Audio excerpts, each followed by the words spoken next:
from $250 to the $300 to help offset the cost for the program. It costs about $8,000 to have tickets over in Bradford, an approximation. So with a little bit of the increase, if the numbers stay the same, this year we have 16 girls and 13 boys. If the numbers stay approximate, again, we'll be close to breaking even, but still a little bit behind. But we just didn't want to do a massive increase for the parents and for the athletes for the next ski season. Any questions for the athletic director, or is there anything else you'd like to add, Mr. Callahan? No, we had that kind of casual meeting about this, and we talked about the tiers of all the sports, but that's going to be a longer discussion for the full-term AD for next year, if anything at all changes. Okay. And the tickets, lift tickets are roughly $35 a day, right? Yeah. So, I mean, I think it's a good thing. I didn't know ever, and this seems like it would have been one of the things on my radar, like, it should obviously be part of what you're paying to play this game, right? So I'm glad that we were able to change that. Okay, and just to be clear, this goes in effect. This would go into effect next ski season, Yes, next they've already school paid year. for So the they've already product. paid for this year and are doing fundraising. So this would impact next year's team, in addition to next year's budget, which we're going to be discussing this spring. So I think if there are not just this spring, but this winter, if there are other fees that we're considering increasing, I think we want to have that discussion sooner than later. So is that something that's going to be on a future FinCom? I don't think it would, I think we would discuss it for next year, but the following year's budget. Okay, so you wouldn't, so at this I don't think point, we would have time, because we're not going to hire the new AD until July 1. so the idea is to wait and work with the new AD on any adjustments to fees for the 2000. Over the course of 25-26 for the following year. It would actually be 2026, 2027. 27. Okay, so that's 2 years out. Okay. Wait, Superintendent? Unless they get hired and want to start earlier, we start talking about it. But Okay. it's a very short time to get the new person in, figure out what's going on, and then make it happen. I mean, we do meet in June and August. I mean, we could do it. Yeah, I mean, I think Mr. Antonelli, this has been on our radar for the fall and throughout, so we looked at the KPN League, we looked at user fees, and we felt our user fees were kind of in the middle of the pack, and with the idea of not, changing the user fees yet to burden the families, we felt, stabilize the user fees for next year as we develop our budget, and the one area, so this year, once we recognized the students were fundraising for lift tickets, the district stepped in and took care of the lift tickets for that team. So planning for next year would just be a $50 increase. And I just think we take I would say a more comprehensive look. But working and looking at the KPN League, we felt, and Jim, you felt our fees are pretty good for right now. And I think with the changes, and once we start talking about the budget and the budget preparation, I think it's really going to be important for us to maintain a lot of the revolving accounts that we've utilized in the past to offset the budget, because I think grants and all those things are uncertain right now. So I think this piece, with the success of our athletic programs and not really changing on our families, I think would be a positive. Okay. Any members have questions for the AD or? I'm curious, is the fees for Bradford based, like you pay X amount for boys team, X amount for girls team, or is it based on how many specific individual skiers How many you have? individual skiers? Okay, Yeah, so they just have a roster, and the number, you get charged for the number of skiers each particular day that you go over there. okay, They get a ticket, so they'll go up, and the coach will grab a series of tickets. So if they're minus two skiers for that particular day, they wouldn't pay the complete 16. If they have 14 girls, they just pay for the skiers that are on the mountain. okay, So she just continues to tally up for us, and we just keep paying it incrementally along the season. okay. And what is it per afternoon or whatever for About practice? $35 a skier. Okay. Roughly comes up to about $8,000 for the season. And then you have the cost of the coaching as well. One head coach for both boys and girls. And do they give a break for schools as opposed to just anyone coming to Bradford? I think that's basically the break that they Okay. get. It's more expensive for a regular skier going over there. All right. And is Bradford part of the Indy Pass system? Do you know about that? I don't. Indy Pass system is $200 and you can ski at all the independent mountains in New England. Okay. Something to look Is it into. INDY? Yeah, IND one. Unfortunately, I don't think they're on there. I don't think that, yeah. they probably aren't, but just a thought. I mean, $35 per ticket is pretty reasonable. But if you're only paying $200 for a whole ski season. Okay. Other questions for the AD from members? Okay. Thank you, Mr. Antonelli. I think tonight you wanted to vote, Superintendent, on this? Yeah, if the school committee's ready for a vote, Mr. Callahan's in charge I'm of fine that. with changing the one item on the list. All right. So I believe the vote is in your packet on the agenda, the annotated agenda, which is that the high school is requesting approval, well, to increase the user fee for the ski team to $300 for both boys and girls. And I think also to approve the athletic user fee list as it currently exists, subject to policy JQ. And that correction, the only correction to that description in your packet would be that this would be for the 2025-2026 calendar year, or school year. Someone want to just? Is that the motion? Yeah. Second. No, I didn't make the motion. That's not the motion. Somebody want to make a motion as stated? So move as stated. Thanks. Anyone want a second? Second. Okay. Any discussion or clarification? All right. All those in favor? Aye.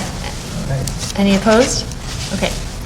And then the next item is the student representative report. Good evening. So, in Bresnahan news, for the month of February, the Bresnahan is excited to celebrate Kindness Month.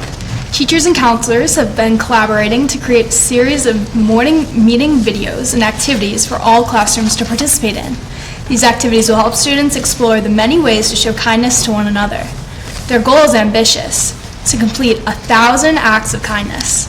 As a school, they will be working together to achieve their goal by displaying 1,000 paper hearts around the building. When staff and students observe an act of kindness, they will fill out a heart and place it on the classroom door. It will be truly inspiring to walk by the hallways and see the kindness in action throughout their school community. Their goal is to use this initiative to foster a strong sense of community and encourage kindness in every student. We hope that every child will be caught being kind and contribute to our school-wide mission. We are also excited to share that on February 7th, in honor of Global Day of Play, the Bresnahan is partnering with Newburyport Recreational and Youth Services to celebrate the power of play as an essential part of the learning and development. This will be a screen-free day where students are invited to bring in one play item to share with their peers. Teachers will take on the role as facilitators, fellow players, and guide, ensuring a safe and inclusive environment while encouraging child-led play. This initiative allows students to explore creatively, collaboration, and problem-solving in a meaningful way. Their goal is to highlight the critical role of play in cognitive, social, and emotional growth, while giving teachers the flexibility to tailor activities to their classroom dynamics. In Mullen News, fourth graders are researching explorers and beginning their studies in the regions of the United States. Fifth graders are working on writing informational and persuasive writing pieces. The Mullen School will have a Spirit Week next week and will celebrate the 100th day of school. In Knock News, there will be a student VRS parent basketball fundraiser on March 26th at 6 p.m. at the Knock to support 7th and 8th grade overnight trips. The night will feature 2 action-packed games. Students will take on the parents, and the winner will face off against a team of Newburyport facility members. Admissions is only $5, and pizza, snacks, and drinks will be available for sale to keep everyone fueled throughout the games. Parents may contact Principal Nick Marcos if they are interested in playing. Come cheer, eat, and have a blast while supporting a great cause. Let's make this night a slam dunk. In high school news, Bay Schumacher has earned his spot on the Northeastern Junior District Band for his second consecutive year. On behalf of Mr. Wolf, Mr. Gallagher, his parents, Monica Duncan and David Schumacher, and his music teacher, Mr. Cohen, we are all extremely proud of Bay and look forward to his performance in this elite band of 7th, 8th, and 9th grade students in March. NHS students Callie Taffel, Mila Baptiste, and Lucius Nelson read original poetry at the International Holocaust Remembrance Day event held by the Human Rights Commission. The mock trial team won Region 20 and will be heading to the Regionals and Fabulous 14 on March 2nd at Clark University, and this is the first time winning after starting the team 3 years ago. And that's all for tonight. Thank you very much for your report. You playing in that basketball game, Sean? I don't play basketball. Maybe you can do cartwheels along the side. I might be able to do that, yeah. Dress up as the mascot. Do that. All right, next item is we welcome our Newburyport Whittier School Committee reps. Thank you. Want to come on up and give us a report out?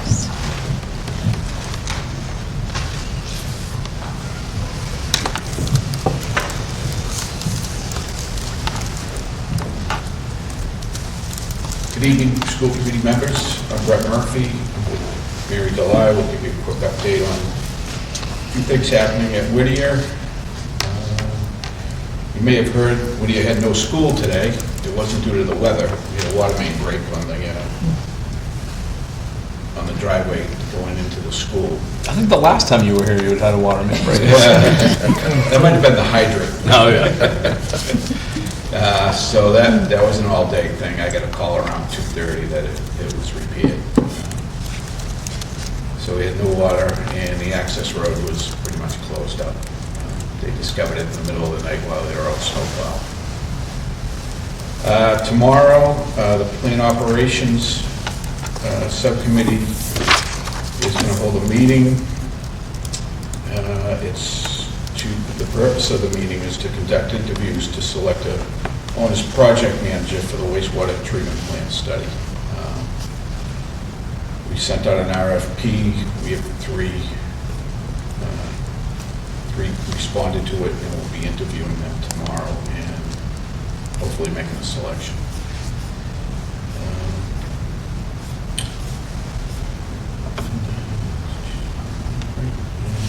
That's probably it, what I have for the building. Good evening. Thank you again for having us here, and thank you to your athletic director for being the one who showed us that this is where we come to speak. Budget process, I'm sure, as with Newburyport Public Schools, Whittier has launched its budget process. There was the first meeting of the executive subcommittee in January, and there'll be a second meeting in February prior to our February full committee meeting. We have a school committee meeting on budget scheduled for February 26th, and then our public hearing and vote is scheduled for March 12th. And as I'm sure that you all are doing, Whittier and the superintendent and her team are looking at, obviously, at program enrollments and programming and their decisions in terms of how to allocate resources. Also, I think, as the case with Newburyport, we are entering into negotiations with our teachers union. We anticipate commencing actually next Monday those negotiations. Actually, both Brett and I sit on the salary negotiations subcommittee. We actually recently also procured a new legal counsel. Our new counsel is Dominello and Hillman. If you kept up on some of the activities in some of our neighboring districts, they represented two of the districts who had strikes on the North Shore. So very experienced in those types of strategies. And then admissions policy, as you may know, the Board of Elementary and Secondary Education has had several meetings and conversations about admissions policy, the most recent one being last Monday. They've been looking at disproportionality of certain demographic groups, low-income students with disabilities, L students, and low-income students, to determine whether there are not there are disparities that might result as a result of the admissions policy. They've had a lot of conversations, and I certainly left the meeting on Monday hearing that the next steps are for the department to make a proposal to the board for a regulatory recommendation or change to the admissions policy. Whether that means a change in the selective criteria we use, or whether it means going with a full-out lottery, remains to be seen. We'll know more after the February board meeting. The Whittier admissions, or the Whittier policy subcommittee, voted on its admissions policy this year, but had asked the chair to form an ad hoc admissions policy committee on subcommittee on its own, so that we could begin to discuss and evaluate changes we might make to our admissions policy. And finally, just letting folks know that there are amazing career training opportunities for adult learners and recent high school graduates this summer at Whittier Tech through the Career Technical Initiative.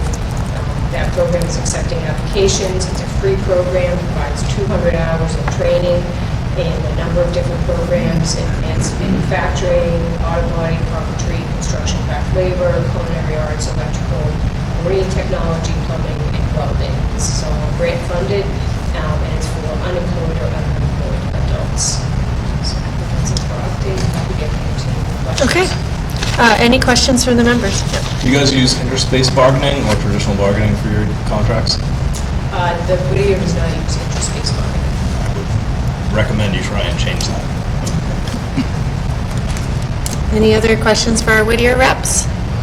Yeah, Ms. Higgins? I'm not sure if you know this, but in the admissions subcommittee, have they looked at the demographics particular to Whittier, and is the disproportionality that's aggregate in the state the same for Whittier, or is it, different based on context? Yes. The state has looked at disproportionality in the aggregate across all the regional vocational technical schools.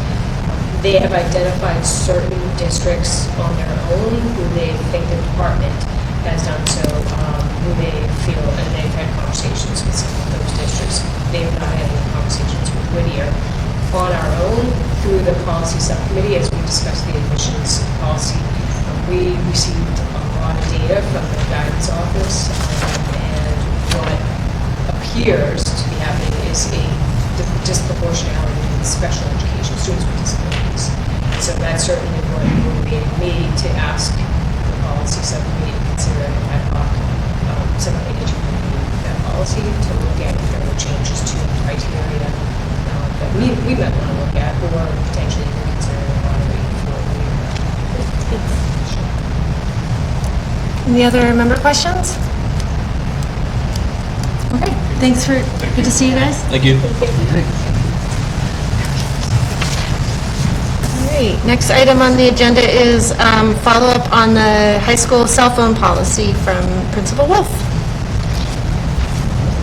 Come on up, Mr. Wolf. And just as he's walking up, I want to credit him and his team and the kids and the whole high school. Since September, really taking a look at cell phones and cell phone policies and all the great work that you guys are doing. Been busy. Well, thank you for having me here tonight. And tonight I'm joined by Tyler Chorbanian, who is our president of the Student Council, and then Emerson Leahy, who is one of our student representatives on our school council. Greg D'Ambrosio, who is our vice president, unfortunately has a conflict with the basketball game going on downstairs right now, but he would be here with us as well. They pretty much have been on tour most of this year, just with a lot of different meetings, but then just this past week, talking in front of their peers at our student assemblies.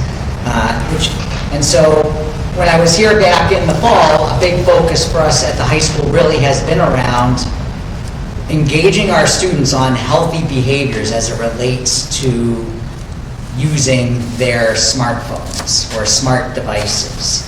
But before we kind of get into the overview and the presentation tonight, just really to kind of emphasize kind of what Newburyport High School, what our main drivers are, and really what drives me as its principal.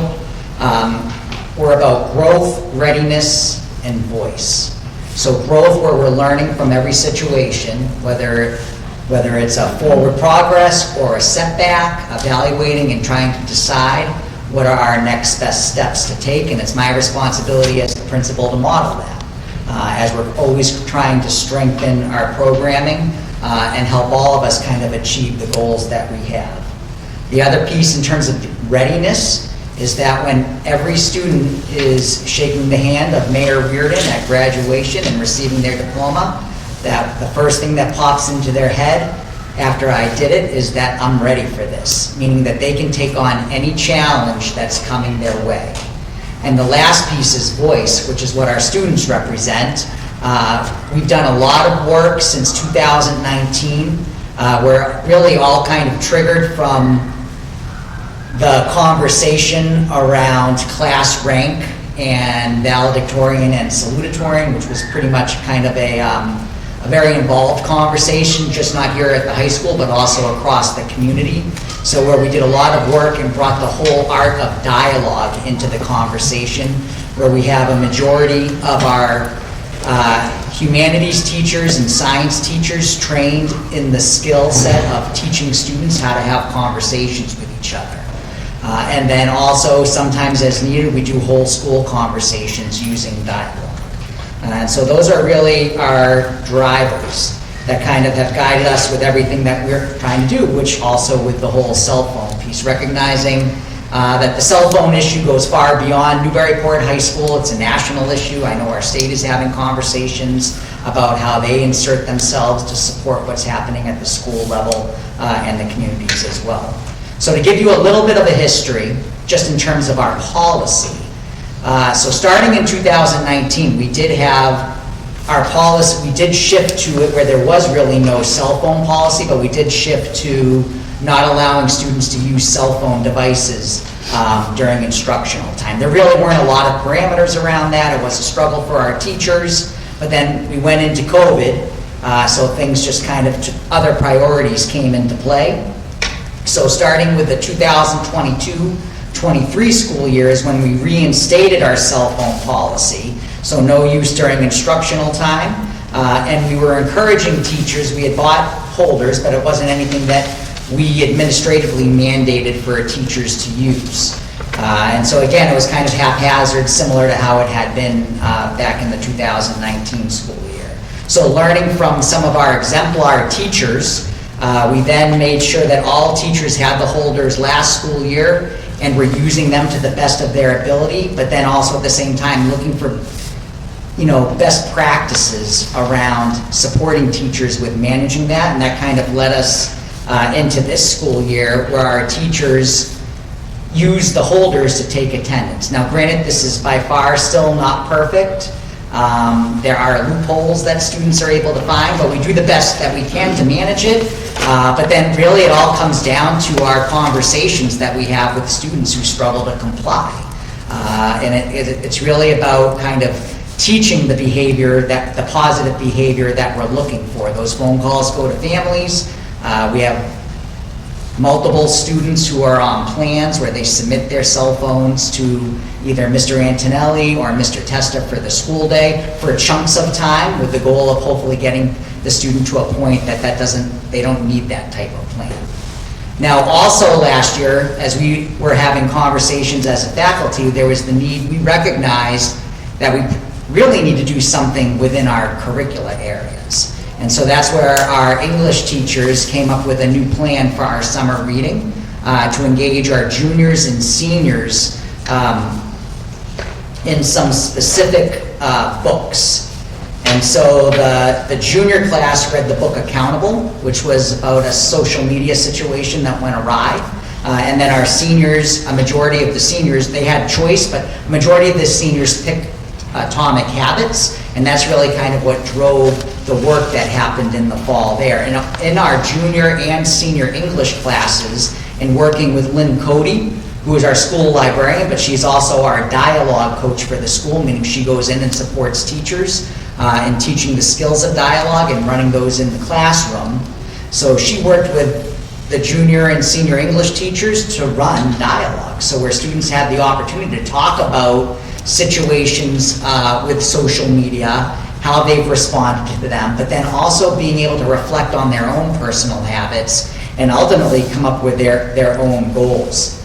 And then to further emphasize it with the juniors, Katie Greer, who's an attorney who has dealt with a lot of social media law situations, she came in and did small groups with the entire junior class as well. So that was another level of dialogue that took place. And then I know with the senior class, they're going to be doing another round of dialogue, but around why your attention matters.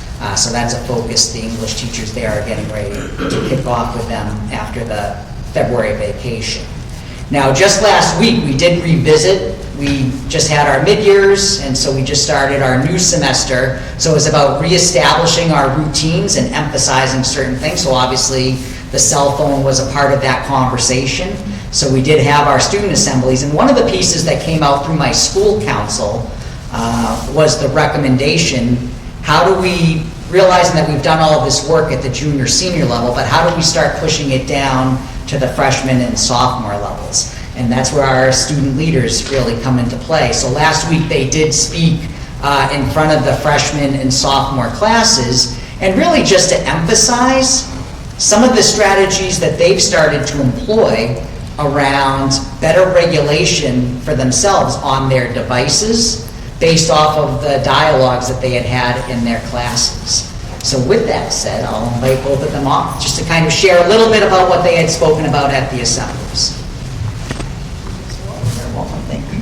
You did a great job introducing me. I'm Emerson. I'm a senior here, and I chose to read Atomic Habits. And truthfully, I only read it because all my friends were reading it. I didn't look too far into it, but this book has honestly changed my life for the better and my academic life by far. I decided to implement a small change in my life to better set myself up for the next day. So I chose to start journaling before I go to sleep rather than scrolling on my phone. And I think a lot of us can relate to at night we all pick up our phones and scroll until we can't anymore and go to sleep. And I just thought I didn't want to be part of that cycle. So I started just writing down like small things that would happen during my day, nothing like super poetic, nothing crazy, just things that I had going on. And it's really helped me to improve like everything. I wake up more energized, I'm ready for the whole day, I get better sleep. And I just wanted to read a quote from James Clear from the book Atomic Habits. It says, "Some people spend their entire lives waiting for the right time to make an improvement." And I think that every single day is an opportunity for each and every one of us to be better. Thank you. Thanks, Emerson. Just to piggyback off the quote, I think it really does stick with Mr. Wolf's favorite quote, "One day or day one." I think that's a great way he speaks about things. But for me, Atomic Habits, I kind of just, similar to Emerson, looked at it as like another summer reading book, and I didn't really expect it to have an impact on me, but ultimately it kind of just taught me that these small, easy habits can really have like a big impact on your life. So I started just doing the simple thing of leaving my phone outside my room at like 10 p.m. and it really made me like feel less attached to it because I felt like I was constantly relying on it, or just when I have an extra second, I just go on my phone. And like I'd wake up, my phone's on in my room, the first thing I do, I just get up, shower, start my day. Maybe give myself a few minutes before school, but nothing crazy. And then ultimately in school, it just felt much less attached to it, and like it was an extension of my body. So putting it in the pocket wasn't as hard as it used to be. So that's what the message I was trying to convey to the underclassmen, just to try to do something to get rid of that attachment you have to your phone. Thanks. Thank you. Thank you.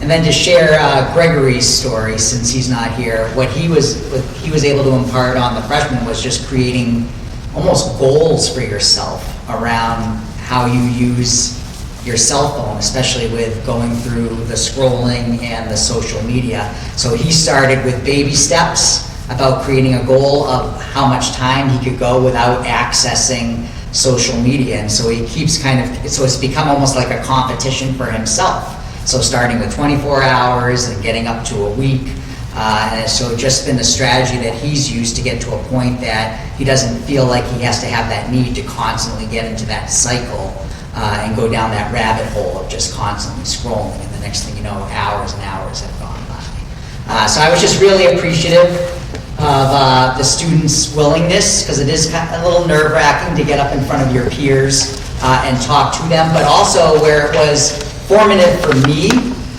and also our teachers, and I know just sitting in on a lot of the dialogues that happen in the classes, but the need for us to just take a closer look at our grade 9 and 10 curriculum, recognizing that just the experiences that Tyler and Emerson just shared, and really just it's the behavior outside of school that then impacted how they were in school. And so that was really a big piece, and I'm really appreciative. I know I had met with the parents that are part of the heads up, phones down piece, and it's just awesome what they're really trying to do here in our community. And because I get the social pressure that parents feel that that student now or that friend now has a cell phone, so and their kids are talking to them about, well, I need a cell phone now. But to be able to have a large mass of people committing not to getting a student a cell phone to a much later age will be super helpful for us, wherever we wind up landing in the future with our policy. That's obviously always something that I'm committed to have the conversation around. But hearing their experiences from what happened in the classroom, I think that really is where the gold is. And especially when a student can make a conscious effort, that subtle shift about a behavior at home that then impacts how they are even throughout the day. I just thought it was brilliant when Emerson was talking at the school council a couple of months ago about the choice not to scroll at night but to just journal, and the difference that gave her during the school day was great. So that just kind of is one of the other pieces that we're looking at also outside of what we're trying to do with the grades 9 and 10 curriculum is we are exploring how we might go about just having, it's a really interesting situation with the cell phone, because I remember, Andrew, you had said the last time we were here in November, because it's not just a school issue, it's an issue that impacts all of us. And so where we've had our training with essential partners when we had done work back in 2019, I think Sarah and Juliet, you might have been on the school council when all that was going on. It was just a great experience, and so we have Eric Shilga and Lynn Cody, who have had extensive training in dialogue, and in 2021, where we did a community book read using Just Mercy, they worked with students to lead a community dialogue around the book Just Mercy, as the whole country was kind of, wrapping their heads around racial inequality. So, and that was a very positive experience for everybody that was involved. And so what we're looking into is the possibility about trying to run an intergenerational conversation around cell phones that would involve students, that would involve young parents, would involve older parents, and then obviously teachers as well, because everybody's grappling with how do we better manage our young folks with these devices, but not just the teenagers, but also adults as well. It's an issue that goes beyond them, that's for sure. So that's kind of where we're currently at with the high school. And so Tyler and Emerson, I want to thank you for coming here. You guys have done a great job through all this. And I can take any questions. Yeah, Principal Wolf, your students are awfully well-spoken. Would it be all right if we ask them a couple questions? Oh, sure, definitely. Yeah, I just want to make sure that we are cognizant that we don't put them on the spot too much. I think they're up to it. Yeah. Thanks so much for being here and for doing this. And you guys have been really articulate, which we appreciate. You talked a little bit about the habit-forming aspects of the cell phone use. How does that affect your usage during the day? That would be one. Just if you could just give us how you feel it goes during the academic day, and also your perception of what that looks like amongst other students. In the hallways, in cafeteria, in classrooms, that kind of thing. So feel free to say as much or as little as you'd like. For me personally, it was more just in the class, not feeling the need to go on it, or like if it's in my pocket, I like feel the buzz or something like that, and I just like want to like go on it. But like not really feeling the attachment to it or not feeling the need to go on it just limits my distractions and lets me like lock in on what's at hand. And also, for the other students, it's kind of like hard to judge that, but I think that most kids, when they are able to use it in the hallway, it helps them like not need to go on it during class, but it also could go like double-edged sword, like they're on it in the hallway, and then they like need to keep being on in class, so that might be like, but go both ways. But did that answer it? Yeah, that's great. Thank you, Tyler. I really appreciate it. I feel like Tyler pretty much covered it, but I think just taking it out of my routine really helped me to be less attached, like Tyler said, when he was speaking. Because I'm not scrolling at night during the day. It's like I'm not really on it just because it's not part of my routine anymore. So. That's great. Thank you. Anyone else have questions for the students or Mr. Wolf? Mr. Wolf. Member Hall? Hey, I'm interested to know how the teachers are feeling. Are they feeling supported by your current policy? Is that something that you've assessed either formally or informally? I mean, when I'm walking into classrooms, and I think we have teachers that are very strong with the policy, some teachers that struggle, and then we work with them administratively. There's nothing in terms of like reprimand or anything like that. It really is just about trying our best to help them. I mean, I taught for 13 years, so I also get it.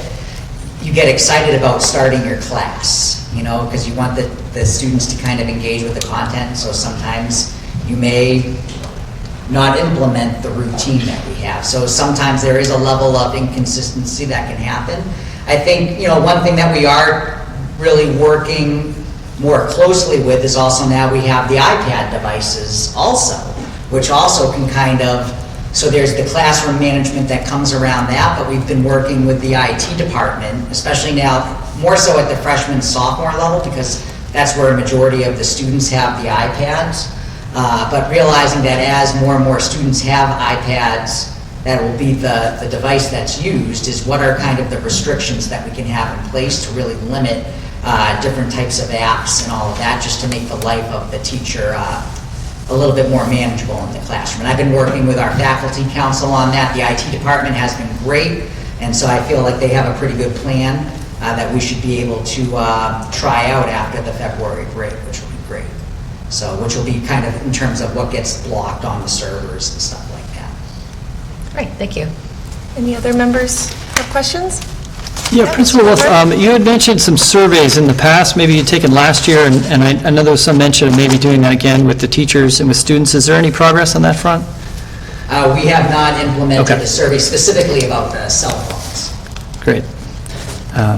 That's just a thought. One question I had is, do you happen to have a relationship with Jonathan Mitchell at Ipswich, the principal at the high Yes, I school? do. Yeah, just a suggestion. It might be interesting to talk to him about how that's gone in the course of the year. He had a quote in the Globe last week that suggested that it's been, on the whole, pretty positive. That would be a good data point to Yeah, keep we in meet mind. monthly, actually. Oh, is that right? Yeah, he has spoke very highly of the policy and how it's worked out for him. Great. Or how it's worked out at Ipswich High School. Yeah. Well, thank you for all your work on this front and for coming to speak to us about it throughout the course of the year. Anytime. Member Higgins? I guess I just had more of a comment than a question, that I really appreciate that the work that you're doing, the way you're going about this through reading and through dialogue is so incredibly important for anyone to understand the why behind whatever it is that you're encouraging them to do, whatever the behavior is that you're working on. And it really, I also appreciated how you grounded this in your priorities.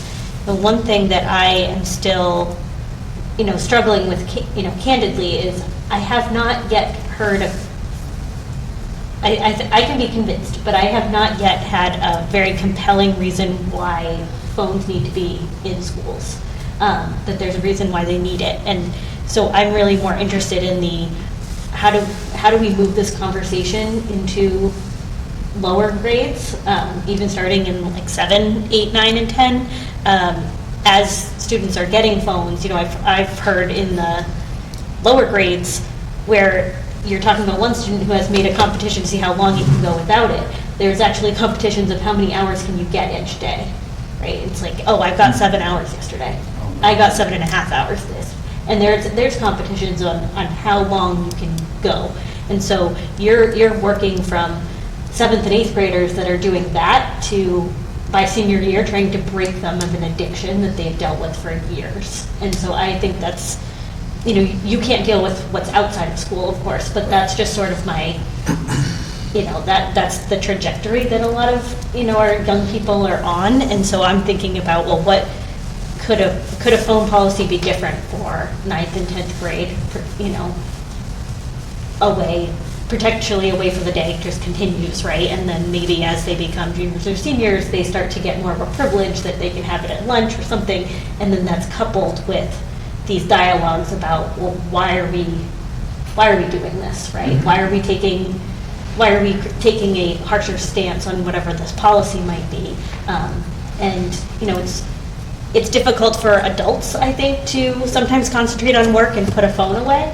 And for a population that their executive functioning skills are not developed, their frontal cortex isn't developed, that's a lot to ask them to do, is like ignore a buzz in your phone, right? And to like look at your phone for 4 minutes in between passing periods and don't think about it for the next 56, or, you know, whatever that timing looks like. I think that's a really big ask for that age group, even though it sounds like, oh, why would you do this to me, right? Like, that would be, but that's because it's so addicting, right? Mm-hmm. And so that's just something that I'm kind of struggling with is I just wanted to go back to Member Hall's point about the teachers. Is the other thing that's really important to me is that I don't feel teachers should be in a position to be the phone police. I think that's not their job. That's not what they should be doing. You know, I was also a teacher in the classroom, and I always knew when a kid was on their phone, right? They think they're being sneaky, but I always know when they're on their phone. It's just a matter of, do I want to address it or not, right? And there's lots of times where I just don't want to get into a power struggle with that particular student, right? Or this class is going really well right now. I don't want to get it off track. I'm going to ignore that that's happening, right? And then you get these inconsistencies. And so just how can we take that responsibility off teachers? Because I don't think it's fair that that's part of their job.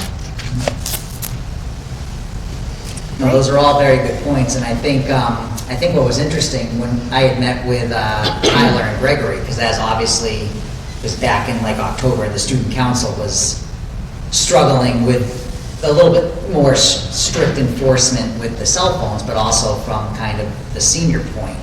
You know, we're adults getting ready to graduate, and that was kind of part of the conversation that's happened is it a different approach with the freshmen and the sophomores? But then, just like you said, 11th and 12th grade, you know, maybe kind of easing up. But I do think also, having been a teacher, a lot of the magic happens in the classroom, not just alongside your content and the lesson plans you're delivering, but also sometimes those powerful moments just about situations and social situations where you are part of the job is teaching behaviors, even at the high school level. And so I think the more that we continue to kind of push these conversations and have students be thoughtful about subtle shifts they can make, like what was shared tonight, that's something that's impactful and really will stay with them and really kind of drives home with kind of what I shared earlier. It's about growth, readiness, and voice. And we want these students to be ready when they're getting that diploma. And that means dealing with life's challenges, not necessarily the academic pieces that you're gaining in the classroom, but life's challenges. Great, thank you. Any other comments from members? I do want to follow up with the superintendent, but a couple comments, but I want to let the students and Principal Wolf exit if they'd like to. Okay. Yeah, I guess just following on, what are you looking at ahead for like next year? I mean, I know you talked about maybe thinking about how the 9th and 10th graders to sort of integrate them more into this discussion and figure out. But do you have sort of steps laid out for continuing this conversation? Are there specific things you want to try to achieve in the next year?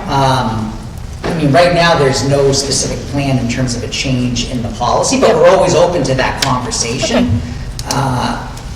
But then also it could evolve where the policy may change, that it could be a focus maybe on next year's freshmen, whether it's something that we model after what the middle school does, but in a way for the day would be a little bit, if it was going to be something with the freshmen, it would, to make it actually work at the high school, it'd probably have to be locking up their phones like they do at Ipswich High School. And then the other piece is exploring more about the intergenerational dialogue. Right. Just to kind of get that conversation going. And I do think that's kind of where we stand a little bit different than a lot of these other schools, in terms of it's about the conversation with the students. And yeah, that's kind of Great. where we're really at. But we do have a small group of teachers that's starting to look at grade 9 and 10 in terms of where are the opportunities to bring this down into at the classroom level. So to have an experience that was similar to the 11th and 12th graders this year. Great, that's helpful. Thank you. Any other, yes? Yeah. Can you maybe circle back about, so if the current policy, if we have, students who have a hard time following that policy and there's some infractions or whatever we want to call it, what is the strategy again at that point? We're dealing with them administratively and through our counseling department. Okay. Now, this may sound really silly, but since it is an addiction, is there any thought of using sort of an addiction treatment method for those kids who really can't put the phones down? You could call it Phones Anonymous, I mean, I'm just kind of thinking out loud, but like meeting and talking about how difficult that is. And maybe not just with a counselor, because kids are going to BS the counselor, but maybe talking with peers, being facilitated by a peer. Oh, that's interesting with peers, because we do have, so for students that have really shown to have a problem, so that's where we use our adjustment counselors who do, it's almost like groups that they run. There haven't been that many students that have gotten up to the level to have a large number of students to run a group session that could happen during our clicker blocks. But part of the administrative intervention is about, if for a student that is continuously having issues around the cell phone, is that they go to a level of meeting with the adjustment counselor and trying to develop strategies to curb the addiction. So treating it very similarly when we catch students who have been vaping on school grounds as well. So we use a similar method there also. Okay. Great. And this may sound simple, but if your phone is buzzing for notifications, can't you silence that? Oh, yeah, yeah. Yeah, okay. So, do you find that helpful if you shut it off? Well, All notifications? I usually put mine in, like during school, it's in the pocket anyways. Yeah, okay. Do not disturb on right now, so that's usually what I do. Okay, yeah. You could probably school some of us on how to use. Yes, that's true. Right. It is true, yes. All right, thank you. Yeah, of course. Thank you. Thank you very much. Thanks for coming, appreciate it. Member Boger, you had a question, follow-up question for? Yeah, no, it's just a really big topic, and it's serious stuff. The superintendent, the other day, was saying that, he was at the superintendent meeting recently, and that this is a hot topic, so, instead of a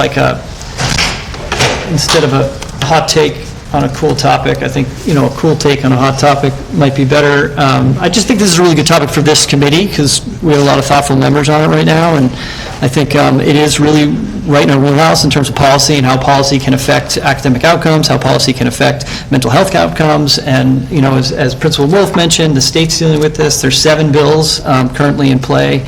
The governor's going to be in the city at the end of the month. I know she's going to be commenting on this a lot. So the superintendent was very articulate about it and said, he thought that this is something that's just going to be revisited going forward, frequently or, each and every beginning of the academic year. So we really appreciate everybody being so on top of this, and the principal. We have an exceptional high school principal. And, as Ms. Higgins said, the way they're going about this is really quite exceptional. That said, anything we can do to kind of move things forward on this front and expedite things is great. I don't think there's any sort of policy decision coming forward to this group anytime soon. Mr. Callahan's been on the record saying he would die on a hill on this one. I like Mr. Callahan, so I don't want him dying, particularly alone on a hill, any hill. I would not be alone, I can assure you. It makes me think of that movie Glory with Matthew Broderick and the 54th Regiment at the end. It's grim stuff. Point being that I think the more we talk about this, the better, and we can be articulate and thoughtful about it as a group, because there's sort of this top-down coming from the state, coming from superintendents, and then there's this bottom-up sort of grassroots movement. If we can meet in the middle and be, as collaborative and collective about it as possible, I think that would be really wonderful. In a way, if you did get rid of the cell phones, you'd be going back to the way things were for, 1889 to 2012. For 125 years, we went without these things, and now all of a sudden, a bunch of 30-year-olds in Silicon Valley have decided we need to have these all the time, and I think we'd be better off us deciding when our students, our young students that are 14 to 18 years old, how they deal with those, and maybe taking the kids off the hook so that they don't have to deal with these behavior challenges. So those are just thoughts. They're not. It's an entreaty to further conversation. So thank you for putting it on the agenda, and thank you for bringing it up, and thank you for being so thoughtful about it. Thank you for those comments. To just follow up on a few of them, we do have the community group actively working and advocating, and I think figuring out a mechanism to continue to stay involved with that dialogue. I think one of the concerns was that there was no action in response to many parents coming forward and speaking at school committee meetings, which we appreciate, and keeping this in front of everybody's minds, but that clearly through Mr. Wolf's presentation tonight, there's lots of dialogue happening at the school level. It's just not always easy for parents who don't have students in those schools to know what's happening. So figuring out a way to continue that conversation in a way that can inform the community, and I love Mr. Wolf's suggestion of a community dialogue. I think that's one way to get this out into the broader community and engage with parents and non-parents, because there's also perceptions about student phone use that I think maybe isn't always accurate. Like, I think there are actually a lot of things we can learn from our children about how to use phones appropriately. I see older adults misusing phones all the time in public, and I see the reverse happening. So I think we can all learn from each other on that front. Phones are around, they do exist, so I don't think we're going back to the pre-phone necessarily, but I do love that this conversation is happening. So figuring out ways to keep that dialogue in the forefront of our conversations, but also how we can participate in the community at large. I did want to follow up on your survey suggestion, because I think this came up at a previous meeting, and that is part of the, and I'm going to forget the name of the organization. ECP. Mm-hmm. And we are going to do sort of there is going to be some survey mechanism to ask about that, culture and that'll go to family, parents, and students, not just about cell phones, but broadly about issues. The staff and the students first. Okay. And then eventually the parents. Opportunity to engage with parents. So I think keeping us posted on that, because that'll be one of the topics that can be talked about. And I also think the other piece of this, because I'm listening a lot. I think there's, for the parents, and I put myself, if I was a parent now with younger children and going into high school, and for some of the students that may be, addicted and utilizing the cell phone outside of school, even within school, there are mechanisms where during the school day or during times, just talking to our tech people, that some of that social media can be shut off on. I think the difference with the addiction piece is parents are still in control. Like they can control that cell phone, and maybe they don't take it away from the student, but a student that may be struggling with social media or staying up all night, maybe the parents don't understand how to use the tools to shut some of that stuff off. And talking to our tech team, there are, for both, the iPhone and the other phones, there are mechanisms that give the control back to the parents, that they can be in charge of those accounts. So it's not necessarily a child may not come to school without a cell phone, but things could be blocked during the school day or whenever, which would give control back to, you know, to the parents. So I think that's another piece that I think maybe the parent group could utilize some professional development or how to really kind of take a look at that. Yeah, making your phones less smart. Less smart, or shut it off between, it's time for bed, then the students, they can't go on social media or TikTok and scroll. But I do want to just acknowledge it is, I'm not immune to the fact that it is really challenging to be monitoring every moment of your child's cell phone usage, just like you don't want to be a helicopter parent, so. Right. But yes. So any other comments on this topic? All right. Thank you for suggesting it be on our agenda, and I think we'll have this conversation ongoing. I see the mayor is here. Do you want to come join us, Mayor?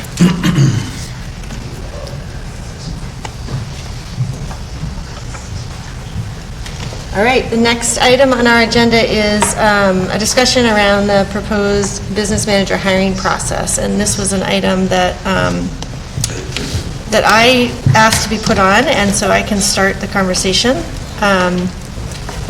So we heard from the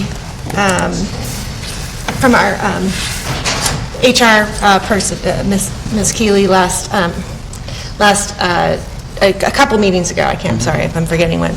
About the status of the business manager process hiring. It is being advertised actively. The efforts are going on to locate fill this position. But in talking to some members as well, and also Ms. Hall reminded me that we did start having a conversation earlier on, probably in the fall, about the business manager hiring process and trying to come up with a real clear process for the school committee's engagement in the hiring, based on our prior experience with the special ed director.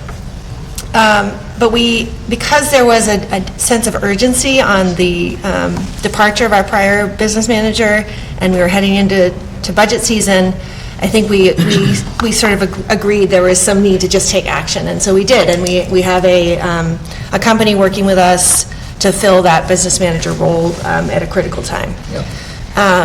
However, I think just revisiting that prior conversation, it'd be a good time to have that conversation. We may still get a candidate and need to act on it sooner than later, but I think in the meantime, my suggestion was that we try to form an advisory committee to the school committee specifically related to the hiring process and informing the hiring process, and I really do think it could be as starting from the beginning. I mean, we don't necessarily have to be delayed or not review the job description, for example. We don't have to, I don't think we have to start where we are right now, which is already having it advertised. I think we can sort of reset a little bit and look at, is this the kind of position description we want to have out there? What are the mechanisms for advertising? And again, I think it can happen in parallel to what's already happening. So my suggestion in the packet was, as I said, to form a advisory committee to the school committee, which would take a vote of the school committee. And I said some suggestions in the packet about what the membership makeup would be. So I just wanted to put this on the agenda for discussion tonight. I welcome staff input as well on this, any insight or concerns you might have with that committee. But the idea would be to have representation from the administrative staff, selected by the superintendent's participation, hopefully the city finance director or somebody from the city finance department that could help with that process, a couple school committee members, and hopefully a community member as well. And then we would just, have it be advisory committee in existence and up to 1 year or until the position is filled. So any discussion on that or questions? Yeah, Member Hall. Thank you. Thank you for putting this together. Just say that I support this. I think it's so important that we're able to attract and retain a strong candidate, which may mean taking a closer look at the job description and possibly casting a wider net. As I've said before, Mr. Boger and I attended a presentation on hiring a school business manager when we were at the MASC conference, and we got some great tips on how to do that, that could be implemented pretty easily. So, ideally, I would hope that maybe one of us could serve on this advisory and bring some of those ideas to the process. Great, thank you. Superintendent, any concerns about or questions? I think this advisory committee looks good.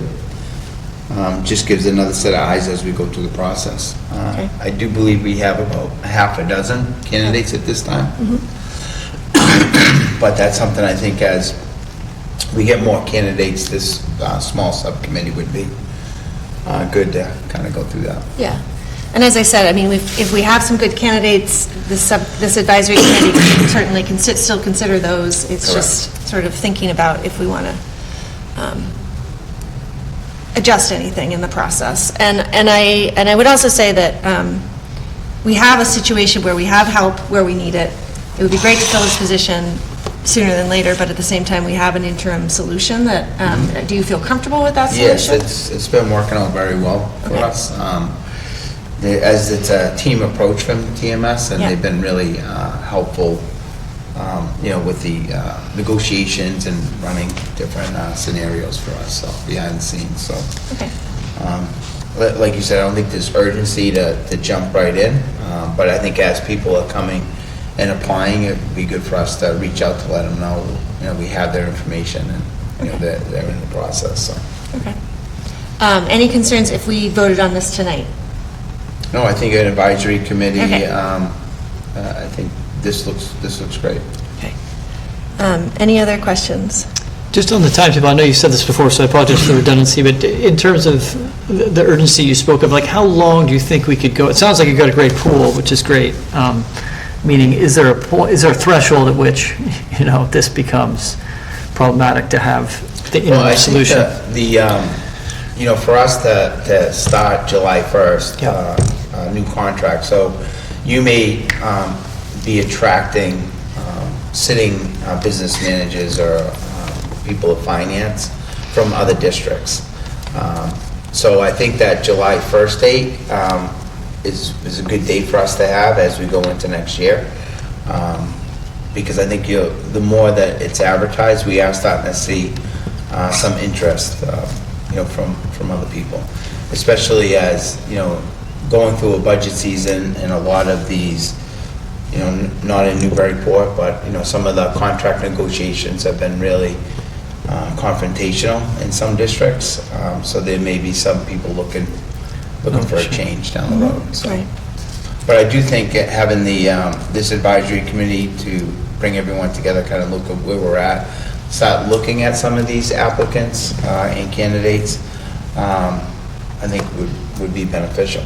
So. Yeah, that's great. So would the ideal, just given that these folks are now on board and understand this, would the ideal be for them to ride out the budget season and then somebody else to take over rather than doing it? I mean, you were talking about that. If somebody jumped in mid-cycle, that might be challenging. Well, we've left it open where if there was a business manager that all of a sudden was high quality. Oh, I see, okay. That could start right away. So we didn't, typically we're looking for the July 1st, but all of a sudden we do have the flexibility if someone is ready to start. Similar to Mr. McSweeney, who came when Steve, I think, left in May.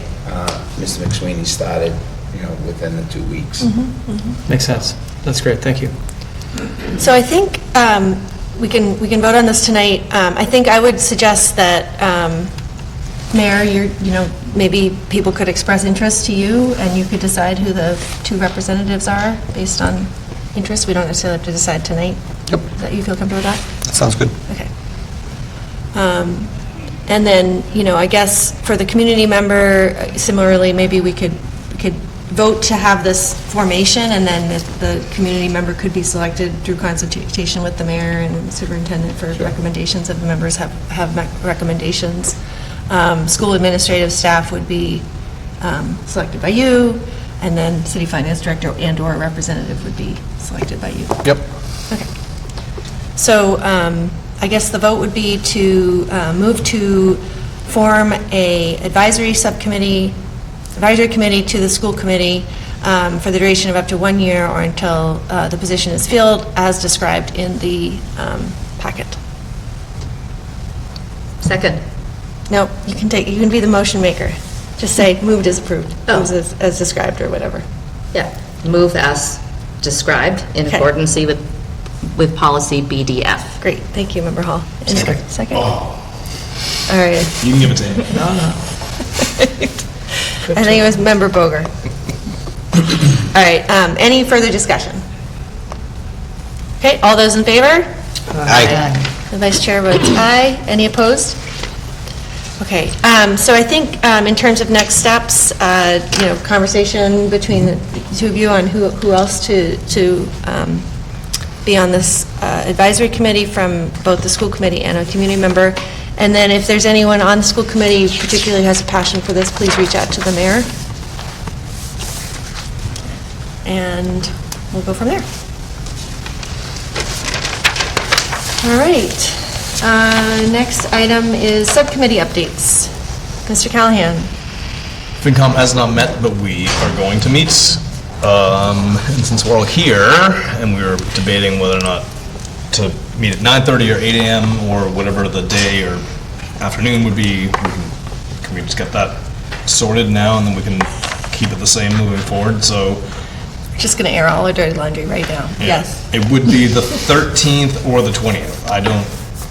Well, that's vacation week, I guess, so it'd be the 13th. So next Thursday. My calendar is open. And Mike Wood is able to show up for 8 if we have the 8. I know you like the 8 a.m. meetings. I prefer 8 if that I works have for Mr. Boger. I think the easiest schedule to deal with, no kids to deal with or commutes to deal with. Yeah, it's great. It's harder to get to Angry Donut at that hour, but I'll try. I think they open at like 7. Well, I gotta go, It's a whole it's thing. my problem. Yeah, I gotta drop the kids to school. Okay. All right, so we're It's gonna too late. schedule it at 8 o'clock in central office on Thursday, the 13th. Great, thank Yep. you. All right, and any updates from policy subcommittee? Nope. Next time we'll have updates. Yes, So- our next meeting is scheduled for the 10th. Yes, At 7 o'clock at the central office as well. yes. All right, updates from the communications subcommittee? Yes, we met. We had a productive first meeting of the new year on January 23rd. The 3 members were in attendance in addition to the superintendent and the assistant superintendent. We set our meeting calendar for the year. We're going to be meeting on the last Thursday of the month from 5 to 6 p.m. One exception to that is we'll be meeting on May 1st instead of the last Thursday in April because that fell during the school break. So we bumped that one. And then there are 5 Thursdays in May, so we'll also meet on the last Thursday, May 29th. So we went through some successes from 2024, action items for 2025, so I'll just hit some highlights. In terms of improving our communications with the superintendent and the district, a couple of things we're excited about are the new teaching and learning subcommittee, and we'll hear more about that in a little bit, as well as the Education Commonwealth project, where we're going to be getting the survey data, and ultimately the dashboard is going to give us a little more of a finger on the pulse of how things are going. For City Council, that's still more or less pending, but the GGC has been invited, that's a General Government Committee, to join us at our next meeting on February 27th, and hopefully that will happen. And then for school community, this has been echoed a few times now, but we love the idea of a community forum on phone use. Definitely support that as something that just getting all of the different ideas and voices in one room, because it seems like that's not really happening. There's sort of a disconnect between what's happening and what the concerns are. So getting everyone together seems like a really positive idea. We also tossed around the idea of having another budget listening session, and I'm not sure if that's something that we want to pursue. It's kind of short notice at this point, but that's maybe a conversation that you can have at your next agenda meeting, if that's something we would want to do. And then the last thing was for our communications with the community at large. The idea that came up at our retreat of doing more press releases from the school. And it sounds like there isn't necessarily a point person within the school district to do that, so it's just going to be a matter of communicating that, maybe through Vice Chair Walker and the superintendent, if we feel that there's something that we want to kind of push out to the community. That's all I got. Great, that's a lot. Thank you. All right, next subcommittee is teaching and learning. Ms. Higgins? Thank you. We met for the first time January 27th. We went through an overview of the mid-year assessments that the district uses. All the curriculum at the high school have common assessments across their grade levels and content levels. In K through 8, they use iReady Math, iReady Reading as a diagnostic assessment twice a year, and then in kindergarten and first and second grade is DIBBLES as well, which is an early literacy screener. So hopefully either at our next meeting or the one after, we'll be looking at the results of those mid-year assessments. They will have a review of the data internally this week. So then we had a long conversation on the competency determination. Principal Wolf brought in a proposed policy that he developed along with his school site council. Basically, the idea there is that the school has spent a lot of time mapping the courses that students take to the standards and framework, so they feel really confident that someone who is passing the course is also meeting the standards that the state has set. So the competency determination is looking at passing ELA grade 9 and 10, Algebra 1, and Geometry, and one of either bio, chemistry, or physics. There was a very minor revision that we suggested, and then that Principal Wolf is going to take that to his school site council and the policy subcommittee before coming back to this committee as a whole for review and vote. Great. And then our next meeting of teaching and learning will be at the end of the month. We're looking at the fourth Monday of each month. Great, thanks so much. All right, and anything to report on superintendent evaluation? Nope. Okay. So thanks, everyone. That really productive subcommittee month, and policy just has to make up for it. We're going to have really productive Monday meeting. Yes. All right, next item on the agenda is the 2025-2026 school calendar draft. Who wants to lead that discussion? I'll do it. You want me to do it? All right, so we have so as per our typical, how we've typically done this in the past is we will have 2 readings of the school calendar before we vote on it, but we do have a deadline, I believe. Is it a firm deadline of the 28th of February that we have to vote on this? So we'd have to vote next meeting, the 25th. Yeah, so this is everyone on notice is our first reading of this, and then the next meeting we would vote on the final draft to be approved. However, Mr. Callahan also provided an alternative option for our consideration. I guess, Superintendent, are there any highlights on the one that you included that you want to point us to before we go to Mr. Callahan's option? No, I think the one that the first draft, February 3rd, is very similar to the current calendar that we have. And then we added for July and August, although we're not in school, the staff wanted to have that on there for their planning, for like PD and things like that in the summer.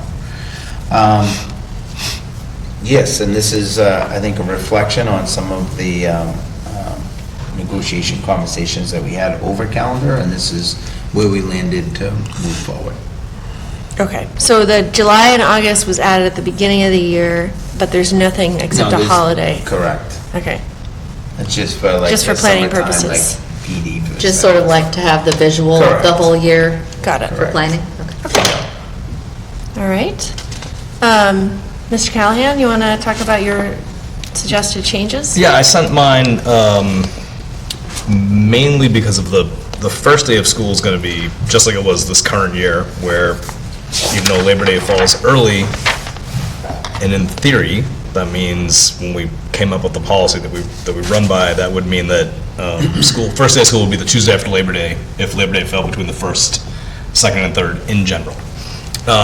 The problem was that somewhere in the contractor's language that basically says there can't be any work days in August unless the Labor Day is late, and I'm paraphrasing that language. So in the contract negotiations, we came up, what do we call the sidebar agreement? Tentative agreement, because we knew we had to vote on this way before the contract negotiations would be finished. We said, hey, can we do this now? And I thought it was going to go well, and then the union had the vote, and the union voted no. So, which in my mind makes our entire policy about On the calendar option. On the calendar option to start, to have their first day of school and staff development day the Wednesday and Thursday before Labor Day. They voted no, which is what it is. I think that negates our entire reason to have a policy in the first place if we're going to go by the contract alone at that point. So we may want to look into getting rid of policies. I'm not a fan of having policies we don't follow or that we Right. don't need, so. Yep. I digress on that point of it, but, so what I did is I sent a new version which effectively moved all the early release days to, if they weren't already on a Friday or before a holiday week or a holiday Monday, I moved them. And I spoke to the superintendent today. The only one in my option that we could not do is the April one. Now, if you looked at the calendar that was sent March 28th, early release, which I left, if we kept the April 3rd, that would be 2 half-day weeks in a row. Back to back, yeah. Huh? Yes, back to Yep, back. which I just don't think is a good idea for learning time, really. And parents actually get annoyed about early release days. Sorry, I'm sorry, The- can you just, before you get too far, could you Yeah, just yeah, yeah. repeat, you were saying that you wanted to move the early release days from what to what? Basically, they just all shifted further from the one previous to it. Oh, okay. Or on a vacation week. Oh, okay. Or something like that.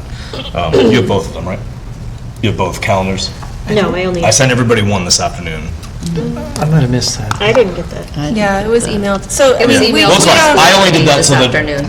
we wouldn't be doing this. Right, And I so couldn't print it. Member Callahan can describe what his Yeah. email was, but we won't be voting on anything tonight Right, anyway, yeah. and so those options are for your consideration, and then we'll have those options for the second round of Right. review.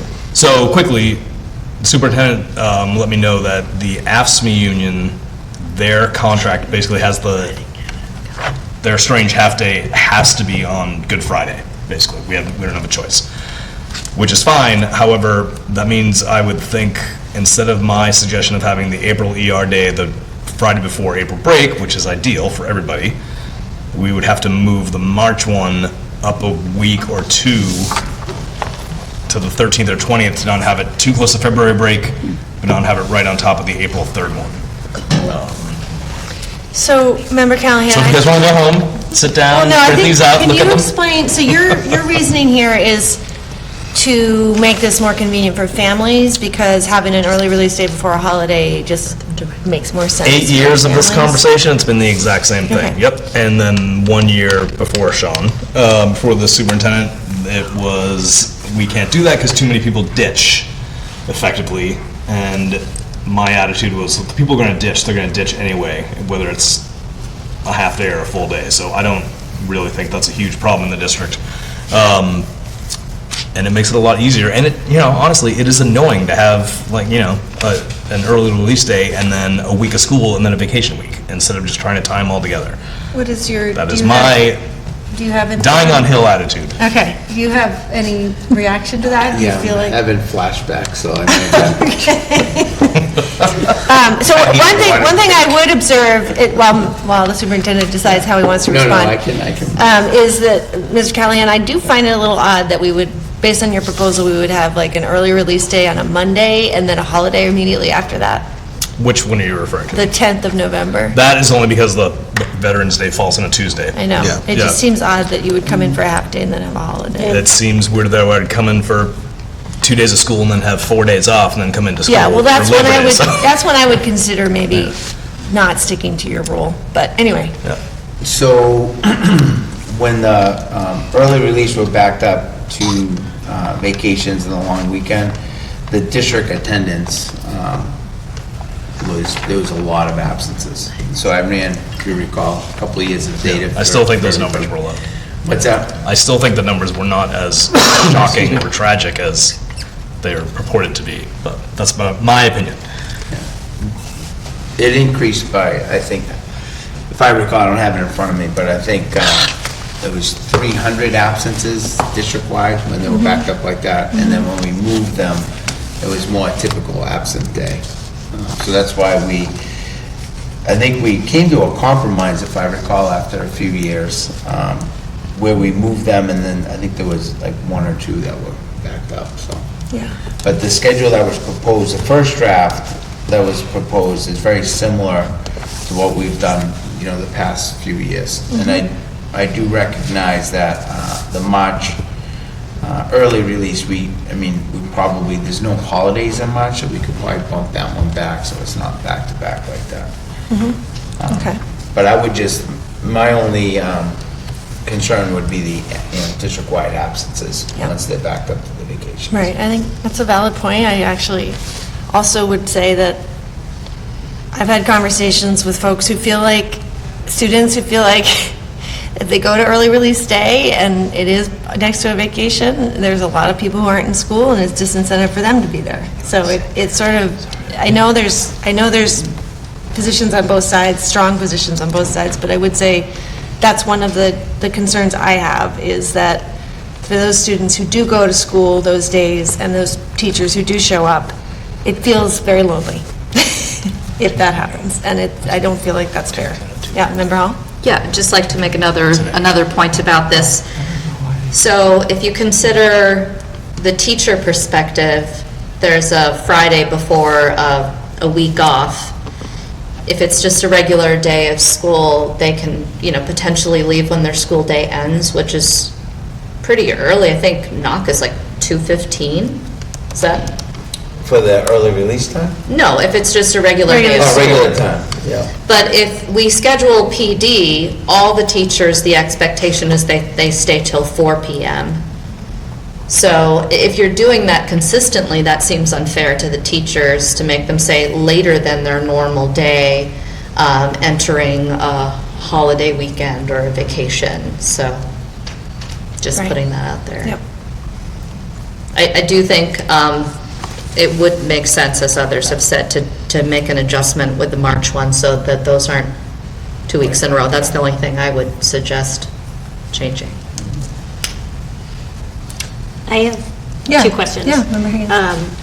One, especially because you're in the middle of contract negotiations anyway, what is the contract language around early release? Like, does it define how many there's going to be in a year? Yeah, we have 9 early release for the year. And so this is really just a question, but like, is it even on the table, or would it be beneficial for the district to have fewer? So just condense the PD so that there's making up a number, 4 full-day PDs for teachers. So that would be 4 days off for kids, but then those 5 early release become a full day. I think part of conversations is around professional development in negotiations. Okay, yeah. And so second question, Member Walker, if it's okay, it's not related to calendar. That's okay. Why, I know this is common practice, but I don't really understand why pre-K kindergarten starts later and ends sooner.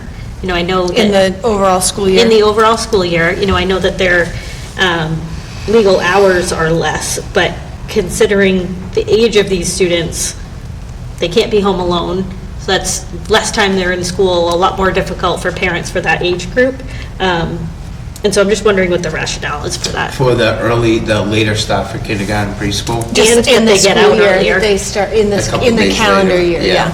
I think for those students, since a lot of them are just starting school, it allows, if you look at the Bresnahan, there's like, I want to say like 700 and something students that are coming to school that day. So the idea of that is that almost have like a delayed start for the kindergarten parents and the families.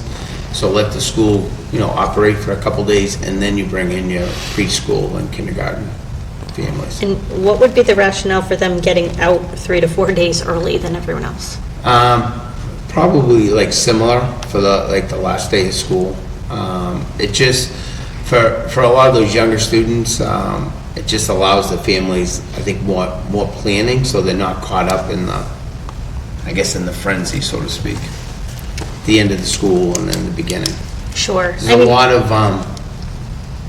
be a lot of crying during the first day of kindergarten. Oh, yeah, 100%. And that's not I'm the anticipating children. So the idea That's is not it the just children. lets the families kind of, it lets those Ease age in. groups It's have a almost little like, bit more yeah. of their own kind of time. It's similar to the concept with the freshmen. When they start, they have freshman orientation, where the freshmen, have the school and they have the whole day and Yeah. working with the. Not that we're saying freshmen are like kindergartners. No, but it's just like, it's a big transition. Yeah, So for exactly. the families that are just starting preschool, starting kindergarten, the school's already operational, so then the focus of the administration and the staff can just be on those students and their families. Yeah, I mean, I find the rationale for September 100% makes sense. I mean, calendar-wise, it would make a little bit more sense, like with freshman orientation, that they came in earlier, like days before, so that they got set up before all these other kids were there. But I understand why calendar-wise that doesn't necessarily work.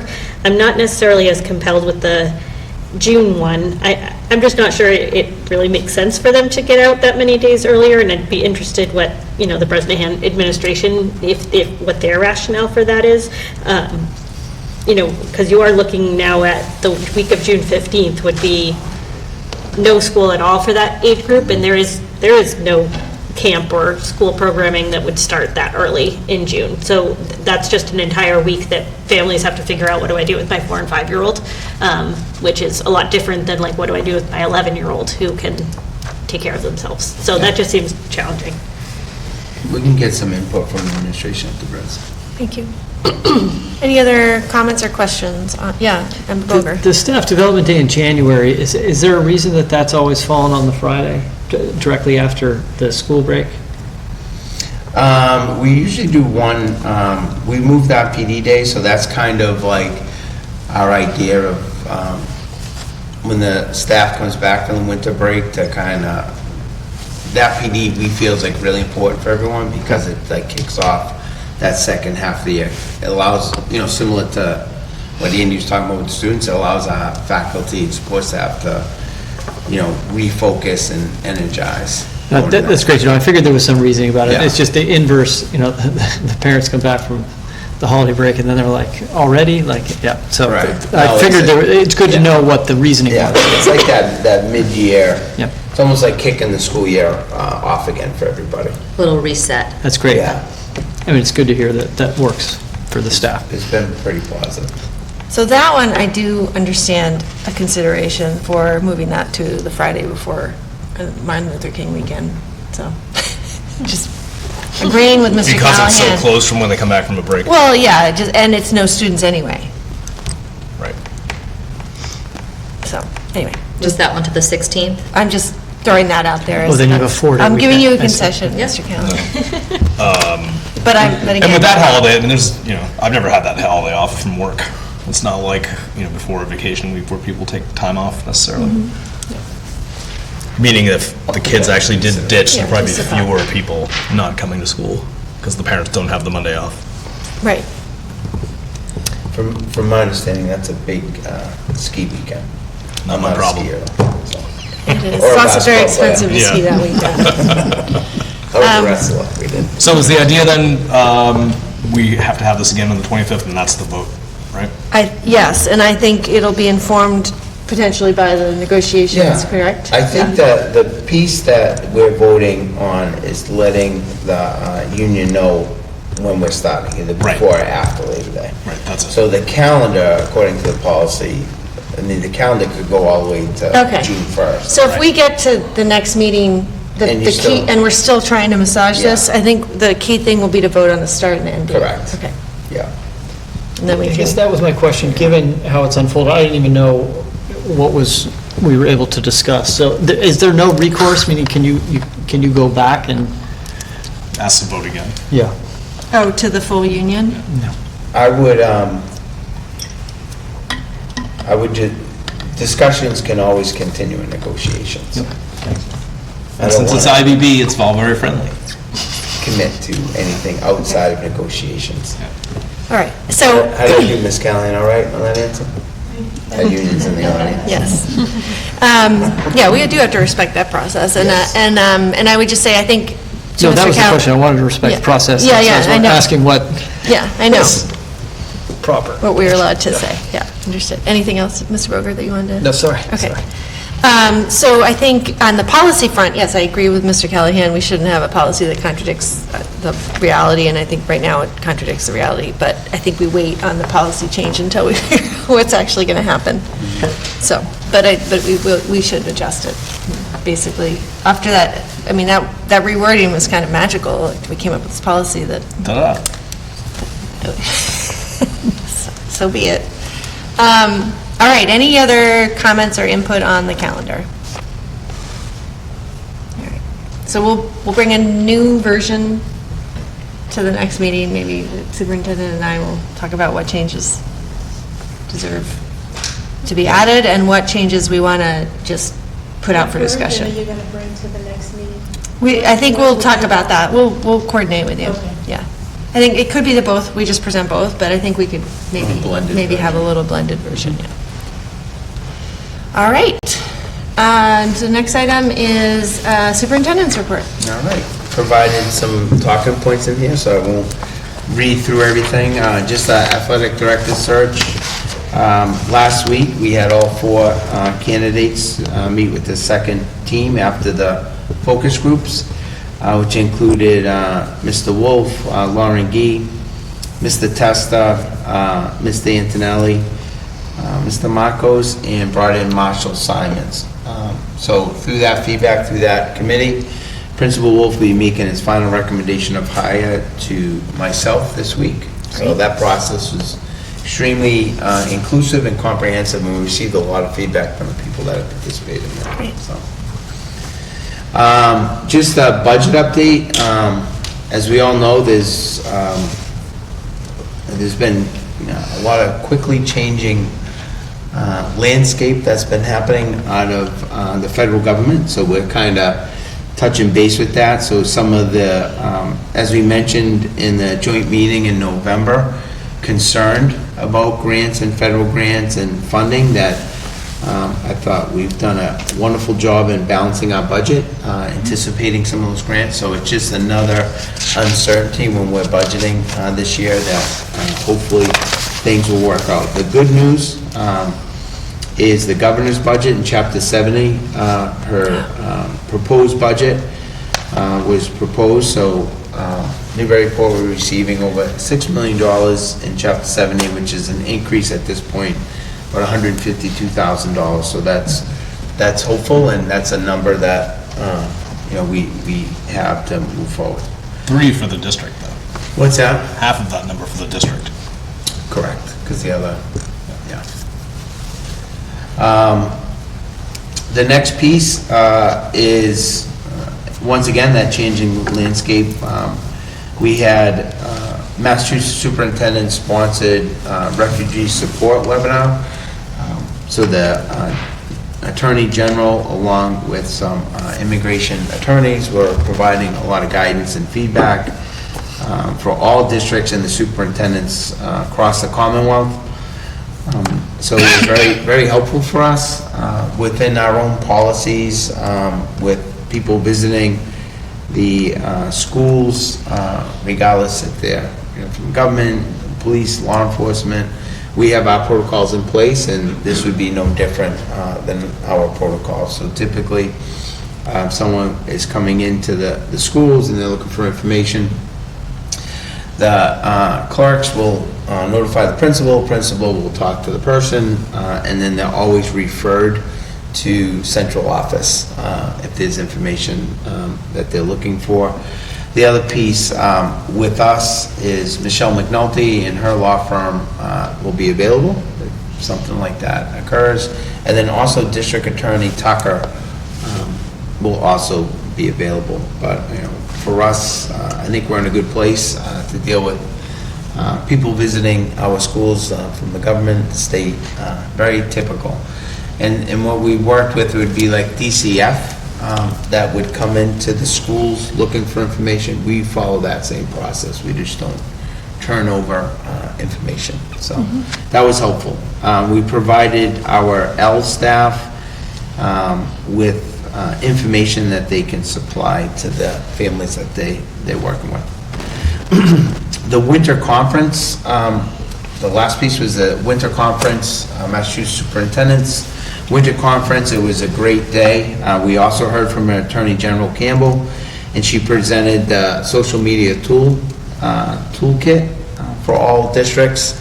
Heard a lot of different strategies that many districts are using, which is outlined in that toolkit, which is probably similar to a lot of our policies where other districts have gone no cell phones and all of that. So that was very helpful, and it was great to see that toolkit because we're on the same page, especially with the discipline and dealing with students that are having issues. The other followed up from there was Dr. Walsh from Boston University talking about mental health and social media and kind of the impact that's happening to students, and then also the anxiety and depression that's happening, across the country due to social media. And then after the break, we had a great presentation on AI from Dr. Brazil. So she was from MIT and digital learning tools, and just really talked about the opportunities, maximize the opportunities at the same time minimizing the risks. And they have some pilot programs with AI, with student learning, and it's utilizing personal robots that actually can sense. It was pretty impressive and a great topic, but MIT is leading the charge with that. So there's some pilot programs that they offer to districts. So that might be something down the line, especially for literacy, that we'll take a look at. And former Commissioner Jeff Riley is part of that study and working with MIT with that and AI. The one stat that was really impressive, concerning, is we've been talking for a couple of years that a lot of these jobs, because of AI and it's fast and furious, there's a lot of jobs that are going to go unfilled because people aren't ready or trained. Her stat from MIT was 2/3 of the kindergarten students today will be in jobs that haven't even been thought of or created yet. So there's 33,600,000 kindergarten students. You're talking over 2 million jobs that are going to be out in the future, which is going to have AI or technology involved. So, it was just a great conference. What I really love about that, I think, from the governor to the attorney general to some of our elite universities, like we're kind of all on the same page. We're kind of all dealing with a lot of the same things. So it's how to, I loved her talk on mitigate the risks, like embrace but mitigate. So, and that's my superintendent's report. A lot of things happening at the local and federal level that impact schools in cities. Yeah, great information. I thought you were the stat was that 2/3 of our kindergarten students are going to be replaced by AI. But it was not that. It's easier to raise a robot than it is a child. Probably would be. Any questions for the superintendent?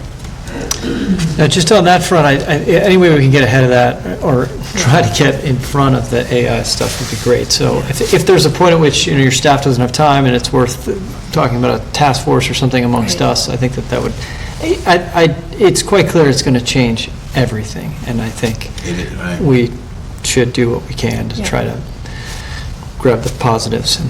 The positive, what was nice about her presentation was showing how it's already changing. It's like we're already not way behind, but we're already starting to get behind.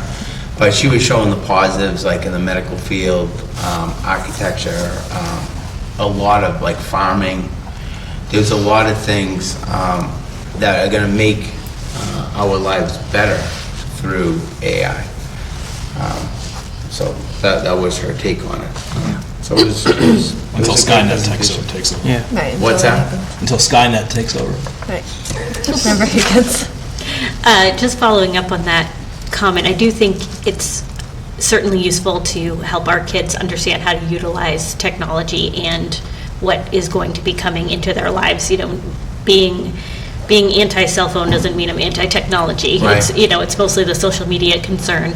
But the technology that I think is really interesting is, you know, when Google and search engines first started being, you know, coming onto the scene, I think we all wrote questions in them, like as an example, right? What is this?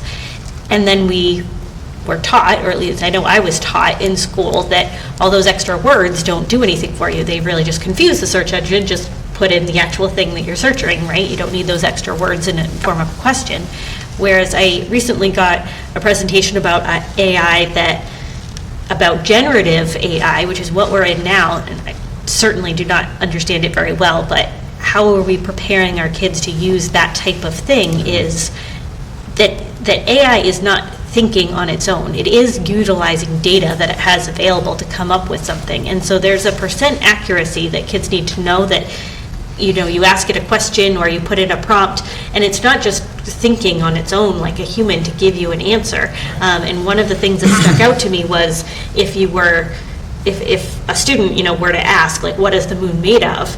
There's a not insignificant percentage, I think it's like 15% likelihood that AI would say cheese.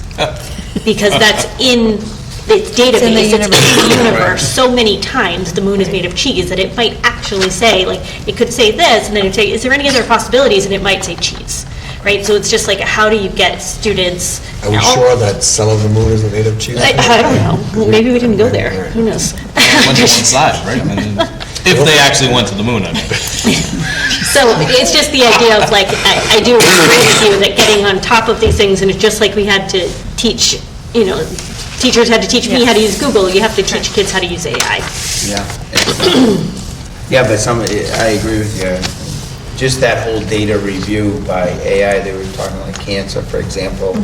AI can go through like 20 million research, like a certain type of cancer, and then gives out a diagnosis that's like 37% like more accurate than. It was just like, whoa. And it's fast and furious with this advancement of technology, but it can obviously be utilized for good, especially if we're talking, you know, medicine and treatment and things like that. So, yeah, good things to All happen. right, thank you. Any other questions for the superintendent? All right, moving on to new business. Yes. Okay, I have two things. One is, I want to thank everyone who participated in the Community Talent Show. There was a lot of good, feel-good stuff I heard afterwards from the youth service staff as well as other members of the community. I'm at the grocery store today, and this gentleman who works there, who recognizes me for being on the school committee, and he knows some other folks here too.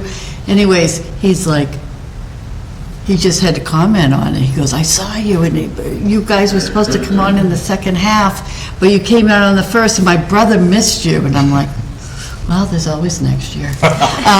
So anyways, it was a tremendous event to attend and see all of the performers as Yes, well. lots of talent. It was a very feel-good Other people were talented. moment, and I felt like after a very long week of change on a federal level, I felt like it was a good thing. Yes. So I want to, I sent the video to my two adult daughters. One of them texted back, there's a few of you that were on stage that should definitely not give up your day jobs. I'm like, thanks again for telling me what you really think. Yeah, and I do want to say, Mr. Callahan, you are much more talented than everybody else on that stage, and we Thank you. appreciate that you raised the bar by accompanying fun. us. Yeah, the whole event was great. Everybody was good. All the kids. That one girl who came out in solo a cappella. I mean, the Amazing.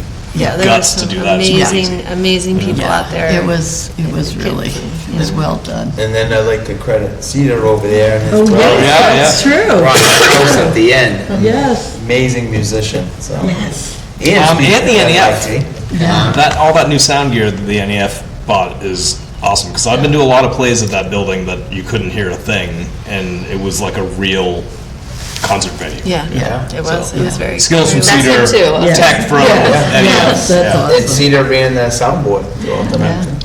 Very talented. Awesome. Yeah, that was great. Thank you. Member Shaw, anything else? And the only other thing is, CPAC had a planning meeting, and, let's see, which was last week, that I was able to attend, and there is, the next meeting is scheduled for Thursday, February 27th at 5 o'clock, and with the hope it's going to be in person. Keep our fingers crossed, there's a little stuff that needs to be worked out, but, so what's happening is working on establishing a date for the next in-person around, maybe in-person, could be a virtual, the Basic Rights Workshop, which has to be offered every year from the Federation for Children with Special Needs. That'll be coming up. There's a group called Castle Hill that will, it's being looked into in reviewing a proposal about their parent guardian training on screen time. So, and that would be open to everybody in the community, not necessarily just for folks who have a child with special needs. And let's see,